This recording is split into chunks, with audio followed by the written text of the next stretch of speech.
अखेरीस निराधार बांधवांसाठी अत्यंत आनंदाची बातमी।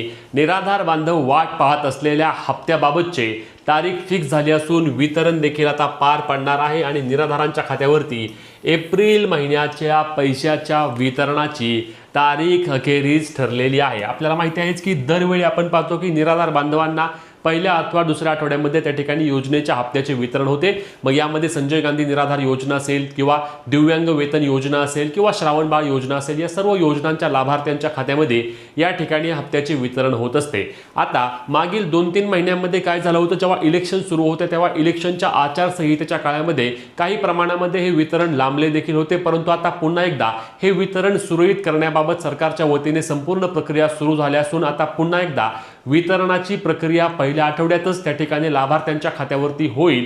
आता पहिला आठवडा संपून दुसरा आठवडा सुरू असतानाच या संदर्भातील मोठी अपडेट आली आहे। याबाबतची अपडेटची अधिकृत माहिती आपण वेबसाईटवर जाऊनच पाहणार आहोत, जेणेकरून तुमच्या मनात कोणतीही शंका राहणार नाही। अन्यथा तुम्ही म्हणाल की तुम्ही चुकीचं काय सांगताय का, वेबसाईटवर जाणार आहे, आपण वेबसाईटवर आलेली अपडेट पाहणार आहे, परंतु तत्पूर्वी चॅनलला सबस्क्राइब करून पेजला फॉलो करून घ्या, कारण सर्व योजनांबाबतचे योग्य अपडेट सर्वात आधी आणि सर्वात योग्य पद्धतीने आपल्या चॅनलवर आणि पेजवर तुम्हाला मिळत असतात। तर यातील पहिला महत्त्वाचा मुद्दा म्हणजे 1500 आणि 2500 मध्ये अजूनही अनेक लाभार्थी हे म्हणतात की आम्हाला 2500 का येत नाहीत, आम्हाला 1500 रुपये का येतात, दुसऱ्यांना 2500 का येतात। तर लक्षात घ्या, निराधार योजनेमधील जे दिव्यांग लाभार्थी आहेत केवळ त्यांनाच हे 2500 रुपये मिळतात। इतर आपल्या रेग्युलर निराधार योजनेच्या लाभार्थ्यांना नेहमीप्रमाणे 1500 रुपयांचे वितरणच होत असते। त्यामुळे त्या ठिकाणी कुठल्याही प्रकारे यामध्ये कन्फ्युजन करू नका। जर तुम्ही निराधार योजनेचे रेग्युलर लाभार्थी असाल तर तुम्हाला 1500 रुपयेच आहेत, तुमचे 2500 रुपये झाले नाहीत। जे दिव्यांग लाभार्थी आहेत केवळ त्यांचे 2500 रुपये झाले आहेत। आता व्हिडिओचा आपला महत्त्वाचा मुद्दा म्हणजे तारीख काय असणार आहे, कारण अनेक जण म्हणतील की तारीख सांगा।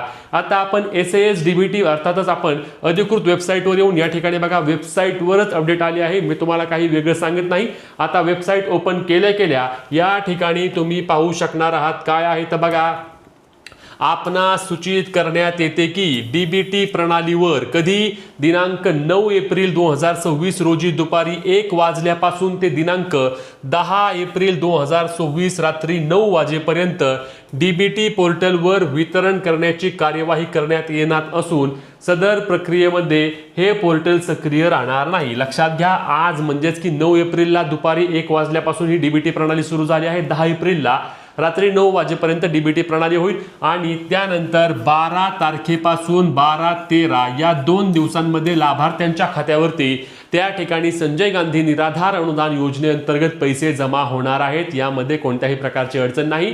ही DBT प्रणालीची प्रक्रिया 2 दिवसांमध्ये पार पडून लाभार्थ्यांच्या खात्यावरती वितरण 12 तारखेनंतर 12-13 या 2 दिवसांमध्ये लाभार्थ्यांच्या खात्यावरती पैसे येणार आहेत। त्यामुळे ही महत्त्वाची व्हिडिओ जास्तीत जास्त निराधार बांधव आणि निराधार योजनेतील लाभार्थ्यांना शेअर करायला विसरू नका आणि निराधार योजनेसंदर्भातील तुमचे जे काही प्रश्न असतील ते आम्हाला कमेंटच्या माध्यमातून नक्की विचारा, जेणेकरून तुमच्या कमेंटच्या सविस्तर उत्तर देण्याचा प्रयत्न आपण नक्कीच करतो। ही व्हिडिओ शेअर करून अपडेटसाठी आपल्या हक्काच्या पेजला फॉलो करून तेवढ्याच हक्काने चॅनलला सबस्क्राइब करायला विसरू नका। भेटूया पुढच्या व्हिडिओत, तोपर्यंत जय महाराष्ट्र।